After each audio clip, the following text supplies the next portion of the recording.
భార్యాభర్తల మధ్య గొడవలు అనేది సర్వసాధారణమైపోయింది ఈ అవును. రోజుల్లో. అవును. హ్మ్. పెళ్ళయ్యి కొన్ని రోజులు లేకపోతే కొన్ని నెలలకి అన్యోన్యంగానే ఉంటున్నారు. అవును. కానీ ఆ తర్వాత ఏమవుతుందంటే వాళ్ళ మధ్య ఏదో ఒక హ్మ్. రకంగా గొడవలు రావడం అనేది అవుతుంది. వస్తుంది. అది కాస్త విడాకులకు దారి తీస్తుంది. వాస్తవం. మరి ఈ సమస్యకి హ్మ్. పరిష్కారం ఏమంటారు మీరు? అమ్మా, ఈ సృష్టిలో దైవశక్తి ఉన్నంత నిజమో, దుష్టశక్తి ఉంది కూడా అంతే అంతే నిజము. నిజం. కానీ భార్యాభర్తలనేది ఫస్టు వాళ్ళిద్దరి మధ్య వివాహం కాకముందే వాళ్ళ జాతకాలను ఫస్టు పరిశీలన చేయాలి. హ్మ్. కొంతమంది ఏం చేస్తున్నారంటే జాతకాలు చూడకోకుండా వాళ్ళు ఇష్టపడేసి పెళ్ళిళ్ళు చేసుకుంటుంటారు. ఇది కొంతమందిలో ఏమైతుందంటే పెళ్ళిళ్ళు అయిన తర్వాత విడాకులవుతుంటాయి. అవును.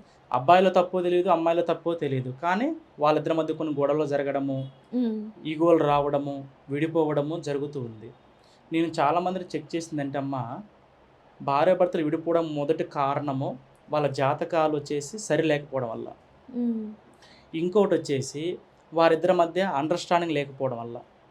అలాంటి వారు విడిపోయిన వాళ్ళు కూడా మన దగ్గరికి రావడము కూడా జరిగింది.